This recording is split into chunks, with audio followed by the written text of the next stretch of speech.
guys. Yeah, like Judah said, y'all can go ahead and grab a seat. If this is y'all's first time here, my name is Trey. I'm the college pastor here at Shadow, and it's nice to look around and see some of the familiar faces that have been gone for about 9 months. So if y'all are here for the summer, we are glad that y'all are back. We went through Ephesians for 7 months. We went through Ephesians from September 4th to the very end of April, and last week we started a 4-week study of the book of Ruth. So we're going to be picking up in Ruth chapter 2 tonight. If you don't know where Ruth is, that's okay. You can open up to the first book of your Bible, Genesis. You're going to go Genesis, Exodus, Leviticus, Numbers, Deuteronomy. Then you're going to see Joshua, Judges, and there's maybe 1 or 2 pages after Judges, you're going to see the entire book of Ruth. So if you get to 1 Samuel or 1 and 2 Kings, then you've gone too far. You're going to want to turn a little bit left. But we're going to be picking up in Ruth chapter 2 tonight. And as we begin to look at Ruth chapter 2, I want to summarize kind of where we were last week for those who weren't here. Ruth chapter 1, we're introduced into this time of the Judges. And the Judges were known as the dark days, the dark period in the nation of Israel. This was before King Saul, this was before King David or King Solomon. This is a time where everyone did what was right in their own eyes. That's what we saw in Judges chapter 21, verse 25. That in those days, there was no king in Israel, and everyone did what was right in their own eyes. That's where we're picking up, that's where we are, the context that we are in tonight. And in the midst of that, during that time, there's this family where the husband's name was Elimelech, and there's a famine in the land, most likely because Israel had rejected God, and they had begun following these false idols and these false gods. So what happens is God sends a famine to correct them, to bring them back to Him. And in the midst of that, Elimelech, in order to avoid the famine, instead of repenting with Israel, along with Israel of his sins, he takes his family to the enemy land of Moab. And while in Moab, we are introduced to his wife, Naomi. And while him and her and their family is there, they are originally going to sojourn there. They're going to settle there for a little bit, and they're going to return to their land. But instead what they do is they establish roots, they establish a livelihood. Elimelech dies, and then these 2 sons, they marry Moabite women, and then the 2 sons die.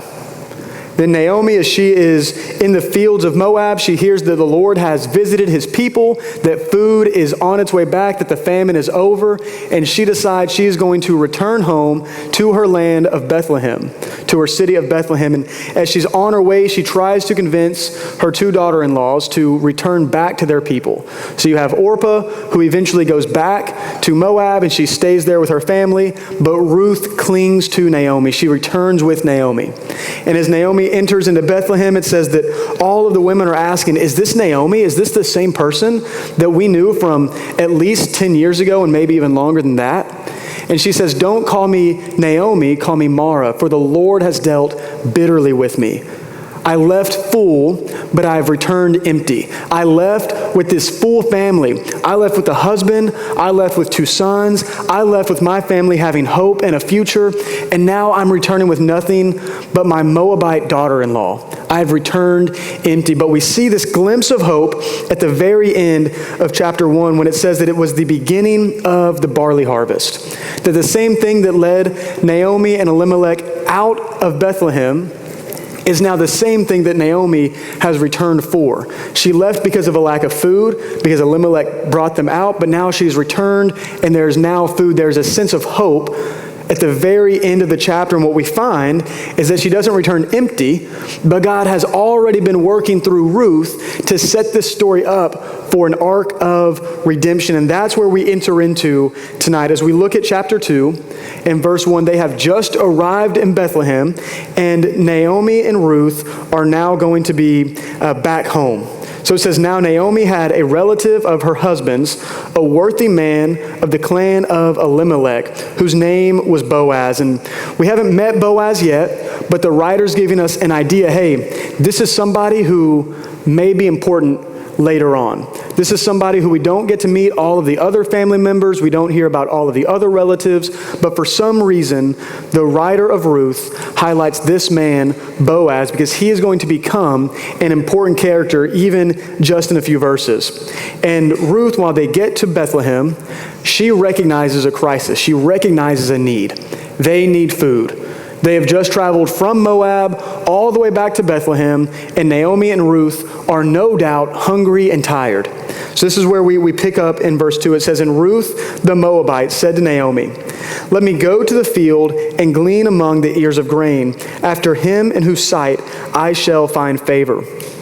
And Naomi said to her, 'Go, my daughter.' So she set out and went and gleaned in the field after the reapers.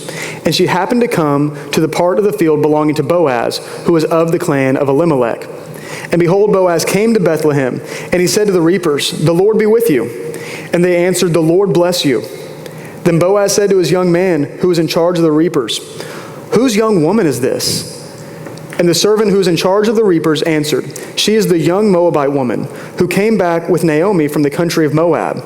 She said, "Please let me glean and gather among the sheaves after the reapers." So she came, and she has continued from early morning until now, except for a short rest." So here we are, Naomi and Ruth. They are back from Bethlehem. The whole town is talking about them like we saw at the end of chapter 1. They're all asking, man, what is going on? How did this happen? There's no doubt some gossip going, man, I'm so glad that I'm not them. I'm so glad that I didn't have to go through that. They are the talk of the town in this tiny town of Bethlehem. And they are hungry. And so what does Ruth do? Ruth is showing initiative. She recognizes and identifies a problem, and she is setting out to fix it. She's looking for a solution. So the problem that they face is they're hungry, and she says, "Let me go to the field and glean among the ears of grain after him in whose sight I shall find favor."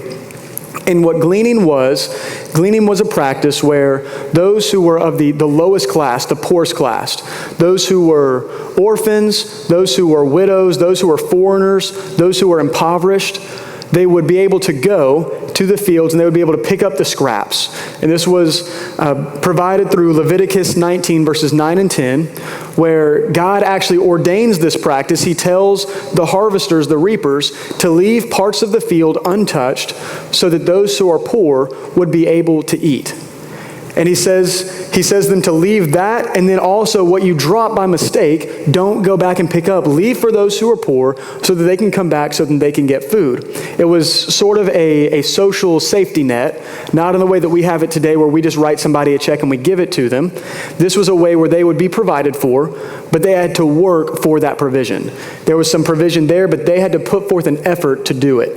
And that is exactly what Ruth is doing here. She recognizes the problem. She recognizes the crisis. They need food. And immediately, upon returning to Bethlehem, she sets out to go do it. And she would have had almost this double right, because not only was she a foreigner, but she was also a widow. She would have been one of the lowest class of the lowest. And so she is going out and she is going to provide for her and for Naomi. But it says that she's not just going to do it anywhere. She's going to glean among the ears of grain after him in whose sight I shall find favor. She could have gone to one of the fields and staked her claim, staked her right to go and glean in the fields without the approval of the owner. But she's saying, no, I'm going to go find someone who wants me to be there. I'm not going to go and I'm not going to assert myself. I trust that God is going to provide somebody that is going to want me to be there, who's going to bless me, who I'm going to find favor in their sight. There's no sense of curiosity or wonder as to, will this happen? But she seems to be really confident that she's going to go, and whoever she finds favor in their sight, that is where she's going to glean. And so Naomi says, "Go, my daughter, go out and go do it." And so she's out here, she's gleaning, she's working, and this is where we meet Boaz. It says in verse 4, "And behold, Boaz came from Bethlehem, and he said to the reapers, 'The Lord be with you.' And they answered, 'The Lord bless you.' Then Boaz said to the young man who's in charge of the reapers, 'Whose young woman is this?' So he's coming, and it says that Ruth happened to arrive in the fields of Boaz. And you can almost read that as like a quote, she happened to arrive there. This was by chance, and it's a sarcastic statement from the author, knowing that there's no such thing as chance. There's no such thing as luck. There's no such thing as karma. Whenever you do good things, that doesn't necessarily mean good things are going to come to you. Just because something happens, it's not a coincidence that Ruth ended up in this field. It's not by chance, it's not by a stroke of luck that Ruth ended up in this field. Instead, it is the sovereignty of God, it is God's divine sovereign plan that brought Ruth to this field for a purpose, for her redemption. And she doesn't know who Boaz is at this point. She's just looking for somewhere to get some food to provide for her family. But she doesn't know who Boaz is. We as the reader, we get to know that. But at this point, he's just some landowner who his servants are allowing her to glean in the field. And so Boaz returns from Bethlehem. And immediately, he notices that there's somebody who doesn't quite look familiar. In a town of Bethlehem, it was so small. Like y'all's idea of a small town, you have no idea how small towns get. I was talking to somebody last week, and they were saying, yeah, I'm from a small town of like 21,000 people. And I go, oh, so you're from a city. Like that's not a town. I grew up in a town of 400 people. That is significantly closer to what Bethlehem would be. My family members, those are the people who lived there. And if I saw somebody that I didn't recognize, I knew they were from out of town. They were not native to Iola, Texas. They probably didn't want to be either. So this is the same kind of situation that Boaz finds himself in. He's leaving Bethlehem, he's coming out to the fields, and he notices somebody who doesn't look familiar. And his first question is, hey, who does this woman belong to? Whose is she? And this isn't a question of property, but it's a question of, is she engaged? Is she married? Who is her father? Is there some relational aspect there? And notice how the servant, the supervisor of the reapers, notice how he responds. She's the young Moabite woman who came back with Naomi from the country of Moab. So he doesn't explain the whole story. He doesn't talk about all the things that happened with Naomi. He assumes that Boaz has already heard because they are the talk of the town. Everybody knows, hey, Naomi's back in town. She's lost everything, and she has this girl Ruth with her, this Moabite girl, and now she's in the field. So Boaz already has heard about Ruth. And it says that she's been working from the moment that she asked if she could glean until right now, except for a short rest. She is working diligently. She recognizes that there's a need, and she is doing everything she can to provide for herself and for Naomi. She gets there early in the morning. She asks their permission, and as soon as they say yes, she is just following them. She's picking up everything off the ground. She's gleaning in all of the parts that are untouched, that are designated for the impoverished class. She's doing everything that she can to gather food during this harvest so that when it's over, she would have provision for her and for Naomi. And that's where we have this first interaction between Boaz and Ruth in the story. So he's talking to the servant, and then at some point in this conversation, Ruth is either summoned or she comes up, and it says, Boaz said to Ruth, "Now listen, my daughter, do not glean in any other field or leave this one, but keep close to my young women. Let your eyes be on the field that they are reaping and go after them. Have I not charged the young men, not to touch you? And when you are thirsty, go to the vessels and drink what the young men have drawn." So Boaz, in his first interaction with Ruth, while the servant refers to her as the Moabite that came back with Naomi, he doesn't address her that way. He addresses her as my daughter. There's this familiarity and this familial concept there that she has no idea is coming. He's breaking down all of the socioeconomic barriers. He is a wealthy man. That's what it says in verse 1 whenever it says that he is worthy. He's a worthy man. He would have had wealth and he would have had high character. That is what we know about Boaz to this point. And so he's breaking down that socioeconomic standard where he has wealth and she's impoverished, where he is a native to Bethlehem, he is from Judah, and she is from Moab. She's an enemy, she's a foreigner, where he is a man and would have been elevated in the social class, and she is a woman who would have been denigrated. He is breaking down all of these boundaries that were put up between them, and he addresses her as my daughter. There's a sense of care and compassion that we see from Boaz in this moment. And we see a couple of different things from this statement that he gives. The first one is that he doesn't want her to go to another field. He doesn't want her going somewhere else. He says, hey, everything that you're going to need for provision, you can find it here. Don't go somewhere else. Don't go looking for greener pastures. Don't go looking for more provision. Everything that you need, you are going to find right here in my field. And then it says that she is to remain with the young women who work for Boaz. Hey, follow them. The path that they go on, follow that path, and everything that you need, you're going to find. All of the provision that you need, if you will just follow after them, you're going to be okay. And he says, have I not charged the young men not to touch you? And for us, that's kind of a weird statement. Why would you have to tell the young men not to do that? Right? And it's because at this point, while it was a Levitical law, while it was a command from God to allow those in the impoverished class to glean in the fields, oftentimes the reapers would do everything they could to get those people off of their fields so that they could go back and they could get the rest. They didn't want their profit to be hit. They wanted to be able to get everything that they possibly could. And the way to do that was to keep this impoverished class that was gleaning away from their fields. So what would they do? They would verbally assault them. They would physically assault them. It would be an unsafe and potentially dangerous environment for Ruth to enter into. But Boaz, recognizing that, what does he do? He doesn't just provide physical provision and food, but he also provides protection for Ruth that was not an expectation, that was not a guarantee. We see that even there, he is being overwhelmingly generous to Ruth, someone that he doesn't know from Adam. He's just heard these stories about her to this point. And then the last thing that we see is that she's not going to have to go draw her own water. Oftentimes, whenever you were gleaning, if you were a woman, you would have to draw your water and you would have to draw the water for the men. And if you were a foreigner, you would have to draw your water and you would have to draw the water for the natives. And he is turning that on its head. He's saying, hey, the young men have already gone and drawn the water for themselves for their days of work.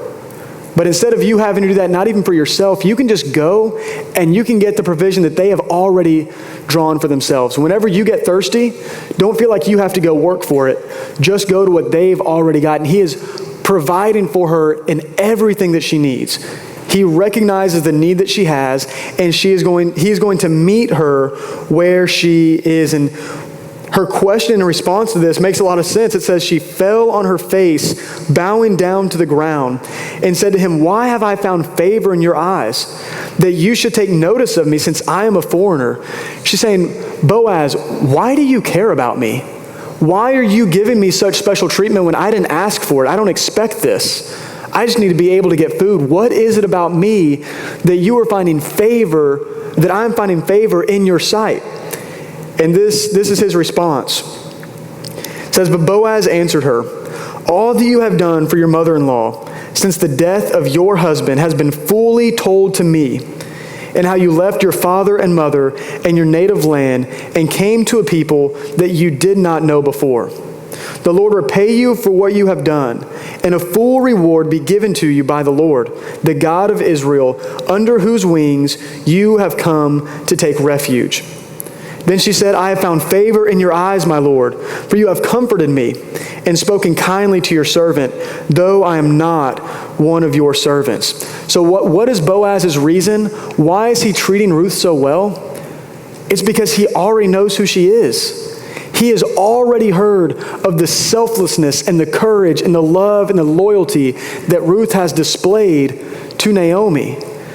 It's not even about what happened in Moab, it's about what happened after. That, hey, whenever you had every reason to stay in Moab and take the easy way out, whenever you could have gone back to your family and you could have left Naomi on her own and she could have been fending for herself, instead of doing that, you loved her and you were loyal to her, not just there, but even in the journey back. And on your journey back, you're not coming back home. You are taking a step of faith and you are leaving everything that you know behind, and you are stepping into this environment that you don't know how you're going to be received.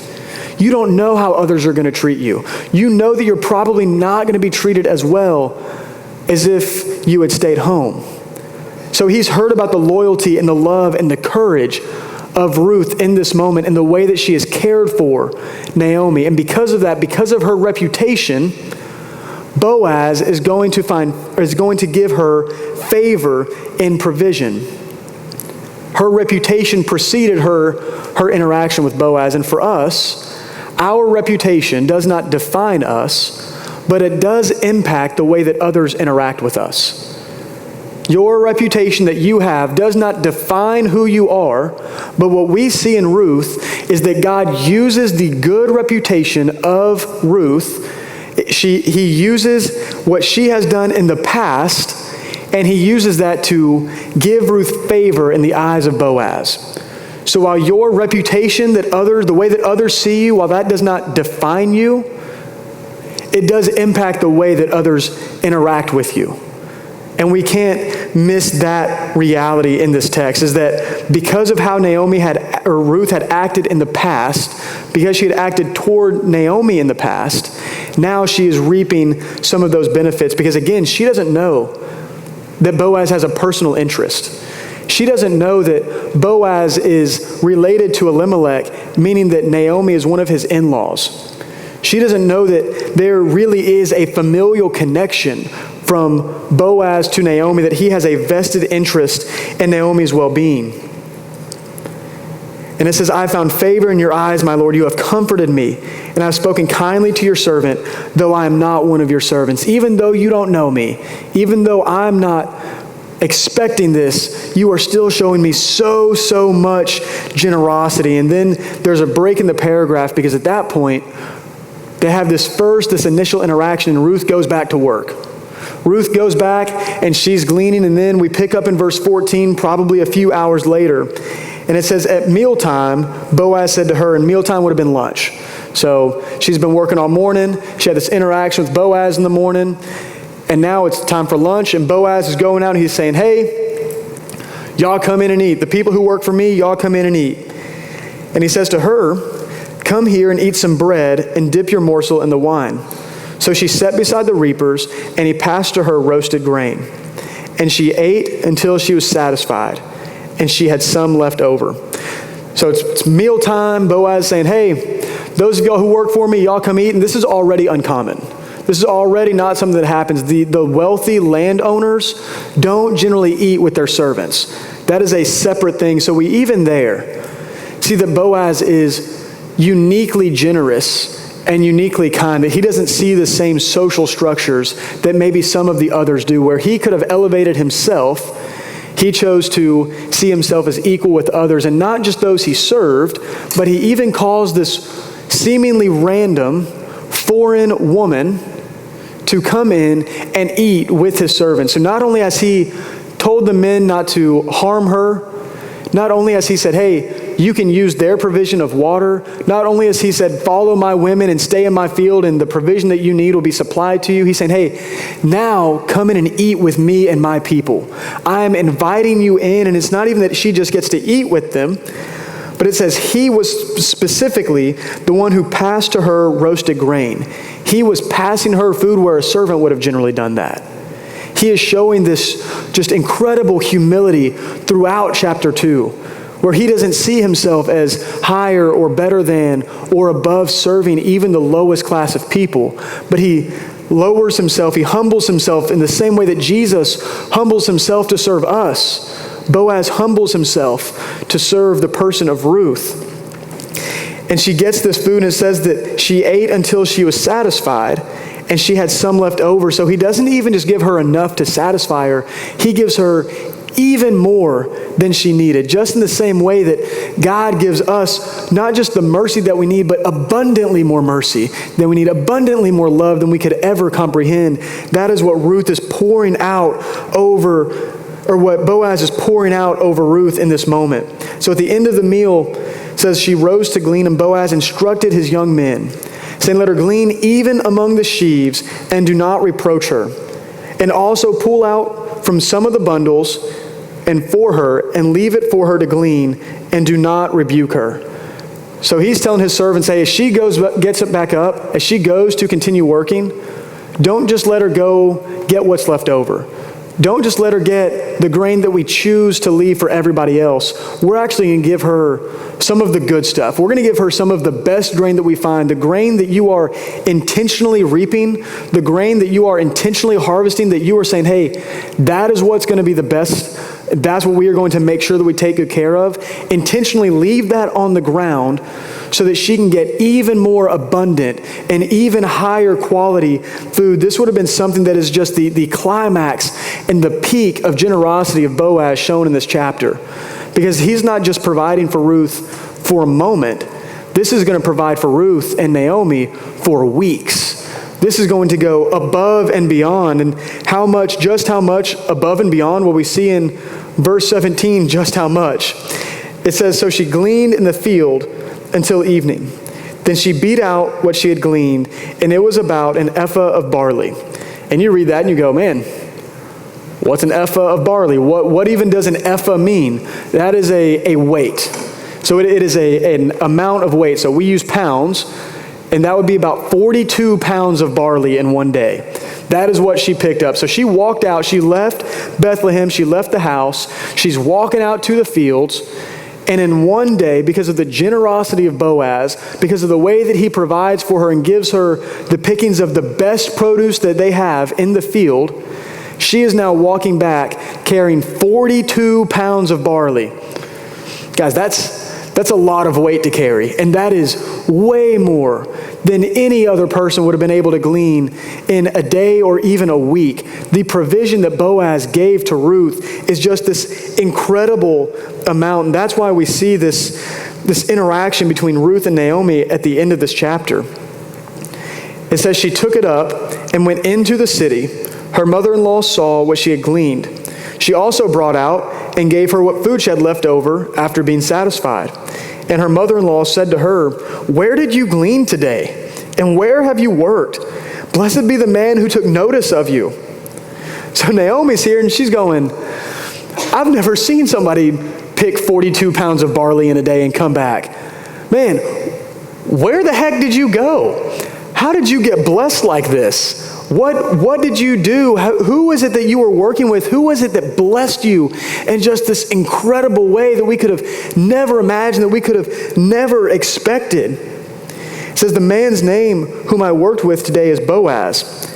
And Naomi said to her daughter-in-law, may he be blessed by the Lord, whose kindness has not forsaken the living or the dead. And notice the difference there. At the end of chapter 1, Naomi is saying, don't call me Naomi, which means pleasant. Call me Mara, for the Lord has dealt bitterly with me. She is bitter toward God. She sees that God is dealing harshly with her. And in the span of maybe a couple of days at most, we see this total shift in Naomi's attitude. We see her going from God is dealing harshly with me to God has not forsaken the living or the dead. Now, what does she mean by that? Well, she's lost a husband and 2 sons.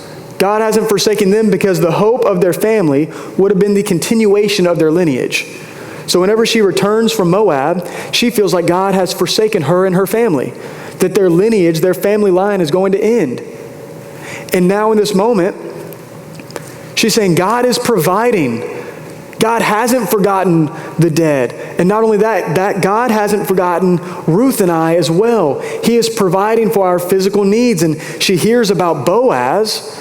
She hears that that is who Ruth has been working with. And she says this, the man is a close relative of ours, one of our redeemers. And we're going to talk about this idea of a kinsman redeemer and why it gives so much hope to Naomi. We're going to talk about that next week in chapter 3. And it says, and Ruth the Moabite said, besides, he said to me, you shall keep close by my young men until they have finished all their harvest. And Naomi said to Ruth, her daughter-in-law, it is good, my daughter, that you go out with his young women, lest in another field you be assaulted. So she kept close to the young women of Boaz, gleaning until the end of the barley and wheat harvest. And she lived with her mother-in-law. And the barley and wheat harvests, that probably would have lasted about 7 days. So just how much provision did God give to Ruth and Naomi through Boaz? Well, 42 pounds of barley would have been able to feed them for about 3 to 6 weeks. So in one day, they had 3 to 6 weeks of provision, and now they get to do that for 7 days during the harvest time. And they get to store all of that up so that God can provide for them throughout the future. And there's just so much hope that you see in Naomi here. There's so much of a shift from the end of chapter 1 to the end of chapter 2 in just a couple of days' time, because she is beginning to realize that God really is working. She didn't see that God was working last week. She didn't see that God was working in chapter 1. She saw all of the negative things that were going on. She couldn't see that she did not return to Bethlehem empty, but she was returning to Bethlehem with the very person that God was going to use to redeem the situation. She didn't see that God's redemptive plan was already in motion. But now she's beginning to catch a glimpse of what God is doing, and it is giving her hope. Throughout this chapter, God is providing provision and even a glimpse of the redemption that is coming. It goes unseen in the moment, but God is still working with purpose, intentionality, and faithfulness, specifically through the generosity of Boaz toward Ruth. Everything that is going on in this chapter, everything is specific, it is intentional, it is purposeful, and it is faithful. It is from God for the purpose of redeeming the situation of Naomi. And we're going to see that as we continue going through the story of Ruth. But we're beginning to see that come into full effect here. That God does have a plan, that God is working, that He is working faithfully, He is working purposefully, and He is working intentionally in this story. And so for us, while believers may not see it in the moment, while we may be blinded to what God is doing in the moment, while we may say, oh, that's just a coincidence. Oh, I just got lucky that I interacted with that person. What we actually see in this passage is that none of that is true. Instead, it is God's sovereignty. It is God's working intentionally and purposefully and faithfully in every moment of our lives. He is working. There's no such thing as luck or chance or karma. Instead, it is all falling under God's sovereign plan. God is allowing things to happen, and God is causing things to happen. But none of it, nothing that happens in our life escapes the sovereignty of the Savior that we follow. Nothing that happens in our life is outside of the lordship of the God that has created our world. And that gets to bring us hope in the same way that it brings Naomi hope. And oftentimes we don't see that. Oftentimes we attribute our circumstances to good or bad luck. Oftentimes we attribute our circumstances to chance or to fate. And that's just simply not how God works. God doesn't work based on, well, if this happens, maybe something good will come. God has a sovereign, divine plan, and He will bring it to fruition. All that He asks from us is to trust Him. All that He asks from us is to see the truthfulness that He is working, that He is intentional, that He is purposeful, that He is faithful. If we see that in the moment, we get to have hope. So I want to ask you, when you look back at your life, because much like Ruth and Naomi, in the moment they couldn't necessarily see it. And ironically, Naomi in this passage is the only one who seems to see it. Whenever you look back at your life, and the different circumstances or situations that you found yourself in, how can you see, man, God was working in the background? God was preparing something that I didn't know was coming, that I could not have foreseen. But now at the end of the line, I can see that He was faithful. I can see that He is faithful. He is purposeful. He is intentional. And for me, whenever I was reading through this, I thought of how I got to Shadow Mountain. I got to Shadow Mountain in just the craziest way that I was not expecting. I've told y'all before, Julia and I did not want to live in California. We wanted nothing to do with this state. I like Texas. I like Texas A&M. No, Ethan. I like Texas A&M. I like Kyle Field. I like living near my family. And all of a sudden, here we are moving out to California. And all of the circumstances that led up to that, you could have seen as a coincidence. I was a college minister at a church in Texas with, whenever I walked in, 2 college students. Was our first Sunday morning. And I didn't know what I was doing. Well, fast forward a year and a half later, and our youth minister, he leaves to go to Tennessee to be a senior pastor. And I had said that whole time, hey, I never want to do middle school ministry. I never want to do high school ministry. I like college students. I don't like dealing with parents. I don't like the red tape. I don't like having permission slips. I like people with cars that can drive places. That's what I like. It's so much easier. And in that moment, our pastor comes up to me and he goes, hey, Trey, I know you don't want to do youth ministry, but can you just do it for a little bit? And I go, you know what, Daniel, if that's what we need, that's what I'll do. So all of a sudden, I'm the youth minister and the college minister at this church, and that summer happens, and all of a sudden, Noelle moves to DBU, she goes to Dallas Baptist, and she gets assigned to intern for me for free. I didn't pick Noelle, I actually asked for one guy, and Dallas Baptist gave me 2 girls, and Noelle was one of them, so nothing that I asked for. All of a sudden, Noelle is interning for me in Texas, and she says, hey, this church, Shadow Mountain, is looking for a college pastor.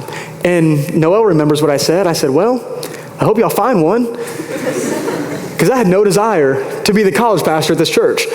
And by God's grace, just over and over again, by what I could have seen as circumstance or chance or fate, what I may not have seen in the moment as God intentionally working, God brought Julia and I to Shadow Mountain. Whenever I look back on everything that happened, I had this whole diagram of all of the things that had to happen for Julia and I to be here. And it is just incredible to look back and see, man, God is working even when we don't realize it. But what if we were just to slow down? What if we were to change our perception and go, man, even in the moment, I want to intentionally look for how God is working.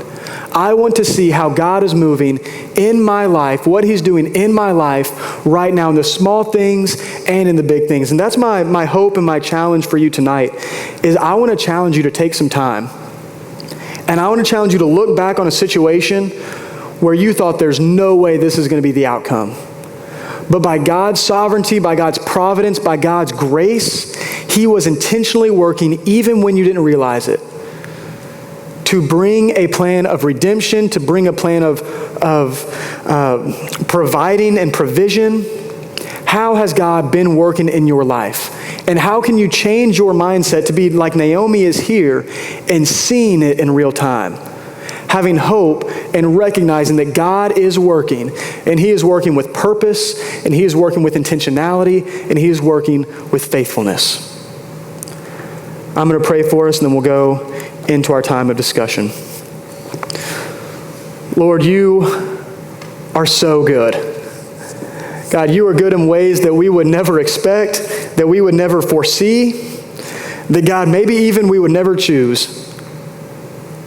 I don't know Ruth personally, obviously, but I would imagine that if You had given her the choice, she wouldn't have chosen to lost her husband and moved to a foreign land where she didn't know anybody, where life was going to be hard. But God, in Your sovereignty and Your love and Your grace, You have a plan that is far beyond anything that we can comprehend. God, You have a plan that is going to bring You the most glory and is going to bring us the most good, even if that means suffering along the way. Father, we pray that we would see the way that You are working in the moment. That as we look back on the ways You've provided in the past, that would remind us of Your purposefulness, of Your intentionality, of Your faithfulness. God, would You give us eyes to see that now? Would we choose to see everything in our life as an opportunity from You, as a provision from You, as You providing in a way that maybe we don't understand or don't comprehend or maybe even don't appreciate, but would we choose to see it as something that You are going to use and even redeem when necessary? We thank You for that truth, that even when we don't understand, we can know that You are faithful. We can know that You are good. We can know that You are worthy. Would You bless this time of discussion? Would it be honoring to You? Would it be challenging to us? Would You grow us in our faith through it? We pray this in Jesus' name. Amen.